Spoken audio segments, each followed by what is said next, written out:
आज फिर आप लोग के साथ जुड़े हैं एक यूनिक टॉपिक लेकर। एक यूनिक ये टॉपिक क्या है? इस टॉपिक में हम पढ़ेंगे आणविक द्रव्यमान क्या है। जो भी class 10th 11th and 12th के स्टूडेंट्स हैं उनके लिए यह वीडियो काफ़ी इम्पोर्टेंट होगा। इस वीडियो के बाद आपको शायद ही आणविक द्रव्यमान निकालने में कोई कठिनाई बचेगी। ठीक है, तो चलिए इस वीडियो को देखते हैं। इस वीडियो में देखते हैं कि आणविक द्रव्यमान हम कैसे फाइंड करेंगे। ठीक है, सबसे पहले आणविक द्रव्यमान की चर्चा कर लेते हैं। तो आणविक द्रव्यमान की चर्चा करने से पहले आपको इतना तो जरूर करना होगा कि जो भी एलिमेंट होते हैं उस एलिमेंट का जो एटॉमिक नंबर होता है वो तो आपको याद करना होगा। एटॉमिक नंबर जब तक याद नहीं रहेगा तब तक आप एटॉमिक मास नहीं जान पाएंगे, और जब किसी एलिमेंट के एटॉमिक नंबर और एटॉमिक मास आपको पता नहीं रहेगा तो किसी भी यौगिक का आप आणविक द्रव्यमान कभी नहीं निकाल सकते। ठीक है, तो सबसे पहले आणविक द्रव्यमान निकालने के लिए आपको एटॉमिक नंबर और एटॉमिक मास जानना जरूरी है।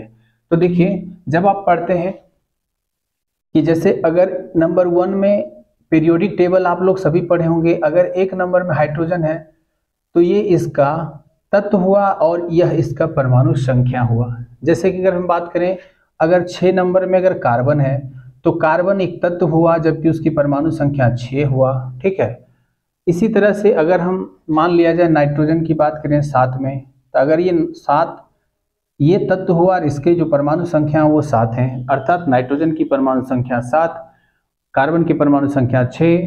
अगर उसी तरह से बात करें हम ऑक्सीजन का, तो ऑक्सीजन एक तत्व है जबकि उसकी परमाणु संख्या 8 होती है। ठीक है, तो ये सब चीज अगर आप जानेंगे तभी आप किसी यौगिक के अंदर सारे आणविक द्रव्यमान की गणना कर पाएंगे। ठीक है, तो अब ये तो हो गया हमारा एटॉमिक नंबर। एटॉमिक नंबर से एटॉमिक मास निकाल नहीं सकता है, तो एटॉमिक जो द्रव्यमान होते हैं सबसे पहले उसको जानेंगे तब हम आएंगे आणविक द्रव्यमान में। ठीक है, देखिए अब एटॉमिक यानी कि हम इसको कह सकते हैं, जैसे यहाँ लिखा हुआ है आणविक द्रव्यमान। अगर हम परमाणु द्रव्यमान पूछें, ध्यान दीजिए, ये डिफरेंट बच्चों में काफी कंफ्यूजन है।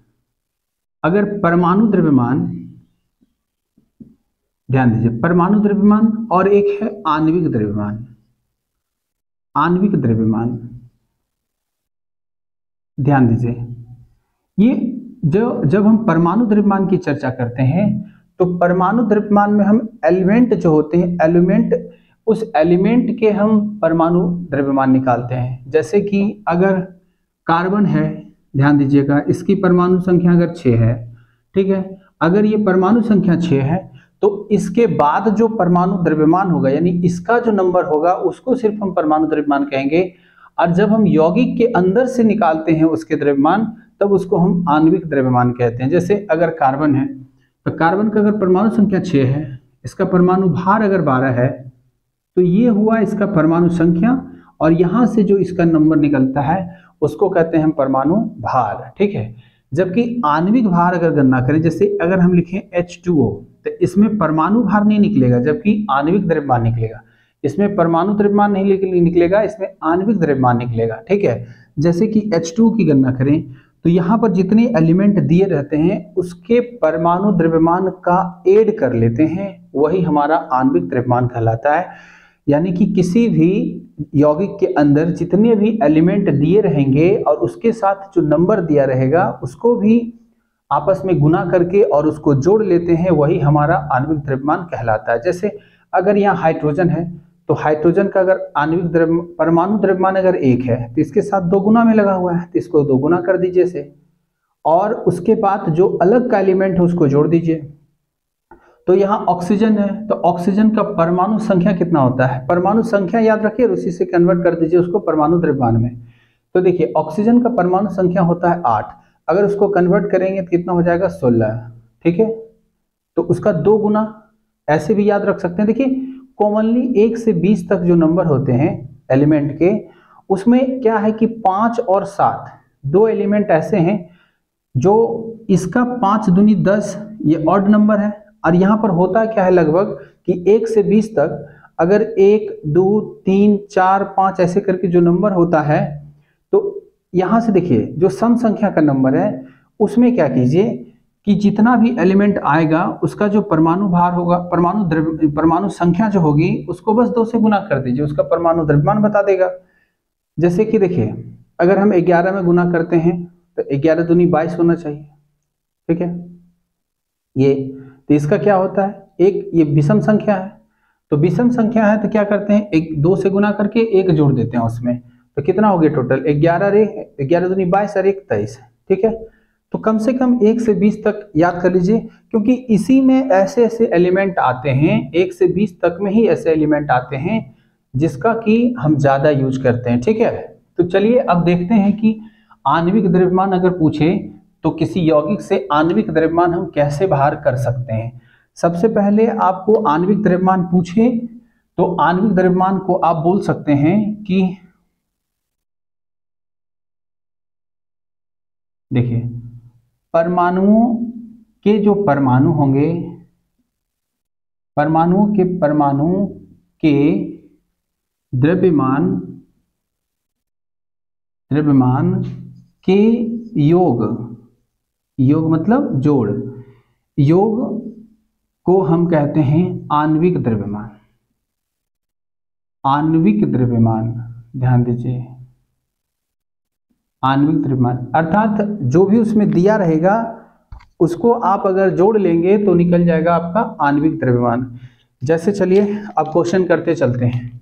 तो जल का तो आप देख लें, यहाँ मान लिया जाए एक और निकालते हैं। जैसे अगर हम आपको कहें कि CaCO3 का निकालिए, CaCO3 का, कैल्शियम कार्बोनेट का निकालिए CaCO3 का। अगर पूछा CaCO3 का आणविक द्रव्यमान बताइए तो कैसे बताइएगा। देखिए, तो सबसे पहले यहाँ पर क्या क्या है वो देखिए, और हाँ ध्यान रखना है कि जो एलिमेंट का संकेत है उसी के अनुसार से आप रख सकते हैं। जैसे देखिए Ca किसी को दर्शाता नहीं है, तो Ca अगर साथ में आता है तो ये कैल्शियम को दर्शाता है, तो कैल्शियम एक तत्व है तो Ca साथ चलेगा, ठीक है, Ca साथ चलेगा, ठीक है। तो कैल्शियम है तो आप जानते हैं कि कैल्शियम यानी Ca, कैल्शियम कितने नंबर के एलिमेंट है, तो 20 नंबर के हैं, ठीक है। और C भी कार्बन को दर्शाता है, O ऑक्सीजन को दर्शाता है, तो यहाँ पर कार्बन एक अलग एलिमेंट हो गया, ऑक्सीजन एक अलग एलिमेंट हो गया। ध्यान रखिएगा, यहाँ पर कार्बन एक अलग एलिमेंट है, ऑक्सीजन एक अलग एलिमेंट है, ठीक है। तो अलग अलग परमाणु द्रव्यमान इसका पहले निकालेंगे। देखिए कार्बन, तो कार्बन कितने नंबर के एलिमेंट है, 6 नंबर का, इसका डबल कर दीजिए, कितना हो गया 12, ठीक है। ऑक्सीजन कितने नंबर के एलिमेंट है, 8 नंबर के, इसको 8 लिख लीजिए, इसका डबल कर दीजिए, कितना हो गया 8 दूनी 16।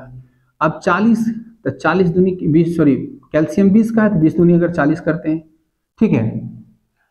अब यहां पर देखते हैं कि किसके पास कौन कौन नंबर है। सिर्फ ऑक्सीजन के पास 3 है, तो ऑक्सीजन का जो निकला 16, इसको बस 3 से क्या कर दीजिए, गुना कर दीजिए। पहले जो एलिमेंट दिया रहेगा उसका पहले हमको परमाणु द्रव्यमान निकालना है, और उसमें अगर कोई 1 2 3 4 नंबर रहे तो उसको गुना कर देना है, ठीक है। अब देखिए इसको जोड़ लीजिए, कितना हुआ, इसका तो हो गया 40, इसका हो गया 6 दूनी 12, और इसका कितना हो गया 16 3 48। अब जोड़ेंगे तो 8 2 10 की 0, बाकी 1 4 4 8 1 9 1 10, कितना हो गया टोटल हो गया 180, टोटल हो गया 100, सॉरी गलत जोड़ दिए क्या, 8 2 10 की 0, बाकी 1 8 4 4 8 1 9 1 10, सॉरी 100, तो टोटल कितना हो गया इसका 100। तो यही हमारा क्या हो गया, CaCO3 का आणविक द्रव्यमान, ठीक है, ना कि परमाणविक द्रव्यमान, आणविक द्रव्यमान बताए हम, ठीक है। तो अगर ये पूछता है किसमें, ग्राम पर मोल में पूछेगा, ये जरूर लिखिएगा, ग्राम पर मोल इसका यूनिट है, ठीक है। चलिए अब अगला क्वेश्चन करवा देते हैं। देखिए अगला क्वेश्चन क्या है हमारा, अगर हम बात करें कुछ और ले लेते, जैसे अमोनिया का ले लेते हैं, NH3 का ले लेते हैं। तो NH3 कैसे निकालेंगे, सबसे पहले देखिए तत्व क्या दिया हुआ है, एक है सोडियम, एक है हाइड्रोजन। सोडियम के पास कोई भी नंबर नहीं है, हाइड्रोजन के पास 3 नंबर है, ठीक है। सोडियम का परमाणु, सॉरी नाइट्रोजन का परमाणु नंबर कितना है, तो 7 है, 7 का डबल करेंगे कितना होगा 14। अभी हम आपको बताएं कि विषम संख्या 7 है, लेकिन इसका डबल ही रह जाता है, इसमें नहीं जुड़ता है, ठीक है। अब देखिए यहाँ H के कितना है, 1, हाइड्रोजन का 1, इसको 3 से गुना करेंगे तो 3 ही रह जाएगा, तो इसमें जोड़ देंगे, तो टोटल कितना हो गया 17, यही हो गया इसका क्या हो गया परमाणु, ये क्या हो गया इसका आणविक द्रव्यमान। ठीक है, आगे अगर कोई और एग्जांपल ले लें, जैसे अगर हम बात करें कुछ और ले लें, जैसे C4H10 ले लें। C4H10 तो किसका है, ब्यूटेन का। तो C4H10 में कि कौन कौन सा तत्व है आपके पास, कार्बन है और हाइड्रोजन है। कार्बन के पास कितने नंबर हैं, 4 है।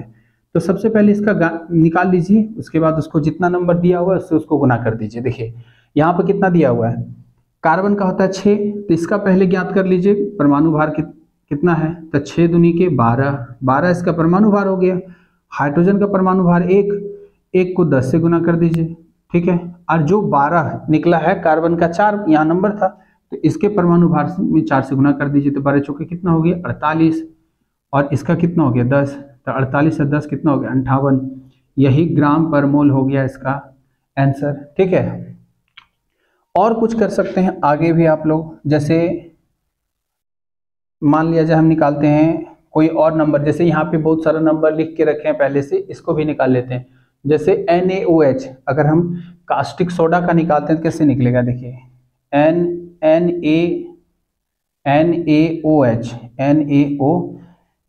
सबसे पहले निकालने के लिए अगर आपके पास अभी ज़्यादा नॉलेज नहीं है तो सब अलग अलग निकालिए। देखिए यहाँ पर एलिमेंट है Na, O और H।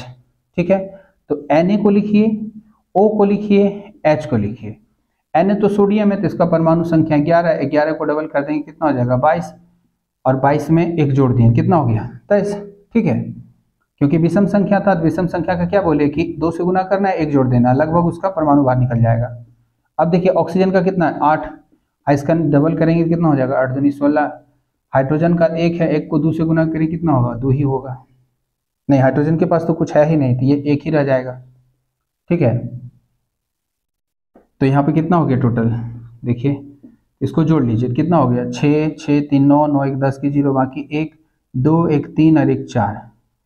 ठीक है, 2 1 3 3 और 1 4, तो टोटल कितना हो गया 40। तो NaOH का कितना निकल गया टोटल 40 निकल गया। ठीक है, अब इसी तरह से आगे हम इन सभी यौगिकों का निकालेंगे। जैसे देखिए इसका तो निकाल लिए हम, इसका निकल गया टोटल 40 ग्राम पर मोल। ठीक है, इसका निकल गया। अब आपको निकालना है C2H5OH का। C2H5, हाँ कंफ्यूजन नहीं होइएगा, कभी कभी आपको C2H5OH लिखा है ना, तो कभी कभी इसको लिख देगा C2, ध्यान दीजिए इसको इधर कर देगा C2H6O, C2H6O, कोई दिक्कत नहीं, 5 और 1 6 हुआ, तो ऐसे भी लिखेंगे तो 6 ही होगा। ठीक है, तो कभी कभी लिख देता है, कंफ्यूज नहीं होइएगा। देखिए इसका कैसे निकालेंगे, तो आपके पास क्या दिया हुआ है कार्बन और उसके साथ नंबर है 2, तो कार्बन का परमाणु द्रव्यमान पहले जानेंगे। तो कार्बन का परमाणु द्रव्यमान कितना होता है, तो 6, 6 दूनी 12। यहाँ देखिए पहले कार्बन का परमाणु द्रव्यमान जानेंगे, कार्बन का पहले परमाणु संख्या कितना होता है 6, इसका डबल अगर करेंगे कितना हो जाएगा 12। अब 12 को 2 से गुना कर देंगे कितना हो जाएगा 12 दूनी 24, अब प्लस हाइड्रोजन का तो 1 होगा, 1 से 5 को गुना करेंगे तो 5 होगा, प्लस ऑक्सीजन, ऑक्सीजन का कितना होगा, ऑक्सीजन का 8, 8 का डबल कर देंगे कितना हो जाएगा 8 दूनी 16, 8 दूनी 16, अब प्लस हाइड्रोजन का कितना है, हाइड्रोजन का 1 है, तो 1 ही रह जाएगा। ठीक है, इसका 1 दशमलव कुछ होता है तो उसको 1 ही लिखते हैं। ठीक है, ध्यान रखिएगा, ये डबल पूरा नहीं कर पाता है, इसीलिए 1 पॉइंट कुछ होता है तो उसको 1 ही लिख लेते हैं। देखिए अब इसको जोड़ लीजिए, तो 12 दूनी कितना हो गया 24, 12 दूनी 24, यहाँ 5 है तो इसको 5 रख लीजिए, यहाँ 16 है तो इसको 16 रख लीजिए, यहाँ 1 है तो 1 रख लीजिए। अब इन सभी को क्या कीजिए आपस में जोड़ दीजिए। देखिए 6 4 10, ठीक है, और 10 20, 20 20 40, 5 45 और 1 46, टोटल कितना हो गया 46 ग्राम पर मोल, यही हो गया इसका आंसर। ठीक है, अब Na2CO2NH2 ये किसका है, आप बताइए कि ये फॉर्मूला किसका है। देखिए Na2CONH2 ये किसका फॉर्मूला है, क्या बोलता है यूरिया का, किसका है NH2CONH2, ये यूरिया का फॉर्मूला है, यूरिया। तो इसको कैसे निकालेंगे, नाइट्रोजन का कितना होता है 7 दूनी 14, 14 लिख लीजिए, प्लस यहाँ पर हाइड्रोजन 1 है, 1 को डबल करेंगे कितना हो जाएगा 2, प्लस यहाँ कितना है कार्बन, कार्बन का कितना होता है 6, 6 को डबल करेंगे कितना होगा 12, यहाँ लिख देंगे 12। ठीक है, यहाँ पर ऑक्सीजन, ऑक्सीजन कितना होता है 8, 8 को डबल करेंगे कितना हो जाएगा 16, 16 लिख दिए। अब फिर नाइट्रोजन आ गया, ठीक है, तो नाइट्रोजन आ गया, फिर नाइट्रोजन का कितना होगा 7 दूनी 14, फिर 14 जोड़ देंगे, ठीक है। अब फिर कितना हाइड्रोजन, हाइड्रोजन का 1 1 दूनी 2, कितना हो गया 2। अब सबको जोड़ लेंगे तो कितना हो जाएगा, देखिए यहाँ जोड़ लीजिए 14, उसके बाद कितना है 12, फिर कितना है 16, फिर कितना है 14, ठीक है। 14 14 दो बार था, एक 12 है एक 16 है, एक 12 है एक 16 है, फिर 2 और 2 4 है, जोड़ लीजिए कितना हुआ 4 6 6 6 12, 12 4 16, 4 20, 20 के जीरो बाकी 2, 1 1 2 1 3 1 4, 4 2 6 60, तो 60 ग्राम पर मोल इसका आंसर, 60 ग्राम पर मोल, ठीक है, 60 ग्राम पर मोल, 60 ग्राम पर मोल हो गया इसका आंसर, ठीक है। चलिए अब आगे देखिए क्या है। अब C6H6, C6H6 किसका फॉर्मूला है, बेंजीन का है। C6H6 किसका है, बेंजीन का। अगर बेंजीन का निकालेंगे तो कैसे निकालेंगे बेंजीन का, देखिए C6H6 तो कार्बन भी 6 हाइड्रोजन भी 6, तो कार्बन का परमाणु संख्या कितना, कार्बन का परमाणु संख्या 6, कार्बन का परमाणु संख्या 6। अब पहले उसका द्रव्यमान संख्या निकालेंगे, परमाणु द्रव्यमान तो कितना निकलेगा, पहले 6 हुआ, 6 का 2 गुना कितना हुआ 6, पहले इसका परमाणु संख्या। अब परमाणु संख्या से पहले परमाणु द्रव्यमान निकालेंगे, तो 6 दूनी 12, तो टोटल पहले 12 हो गया और उसमें 6 लगा हुआ है, तो 6 गुना में रख दिए। अब यहाँ पे कितना है प्लस, हाइड्रोजन का 1 1 को गुना करेंगे 6 से, तो 6 भी रह जाएगा। तो अब देखिए 12 6 के 72 और 6 कितना हो गया 78, टोटल 78 ग्राम पर मोल हो गया इसका आंसर, ठीक है। अब Na2CO3 इसका निकालिए, ठीक है। अगर हम इसका निकालेंगे कितना होगा, तो इसमें हम निकालेंगे पहले हमारे पास Na क्या है, सोडियम, सोडियम का 11 11 दूनी 22 और 1 23, 23 दूनी कितना होगा 46, 46 अब प्लस कार्बन का 6 6 दूनी 12, ऑक्सीजन का कितना हो गया 8 और 8 का डबल करेंगे कितना होगा 16 16 16 3 48, ठीक है। अब जोड़ लीजिए इसको, तो कितना हो गया 8 और 2 10 और 6, 8 और 2 10 और 6 16 के 6, बाकी 1 4 1 5 5 और 4 9 9 और 1 10, 106, यही हो गया इसका आंसर। अब उम्मीद करते हैं कि अब लास्ट में आप बताइए अमोनिया का क्या होगा, नहीं तो फिर हम आपको एक क्वेश्चन देते हैं, इसका बताइएगा। बताइए KM, ऐसे बताइए KMnO4, KMnO4 का बताइए, अर्थात पोटेशियम पर मैग्नेट यानी KMnO4 लाल दवा इसको बोलते हैं। इसका परमाणु भार आप हमें कमेंट में बता दीजिए। और हाँ, इसमें से अगर कोई डाउट रह गया हो, इसके बाद जो इससे बेस्ट यौगिक होगा, जो अच्छे यौगिक होते हैं, उसके जो परमाणु भार अनुभार होंगे उसको कैसे निकालेंगे अगले वीडियो में चर्चा करते हैं। ये वीडियो अगर आपको अच्छा लगे, हमारा पढ़ाने का तरीका अच्छा लगे, तो हमें इस चैनल पर आप सब्सक्राइब करके सपोर्ट करें। मिलते हैं अगले वीडियो में, तब तक के लिए टेक केयर, बाय बाय।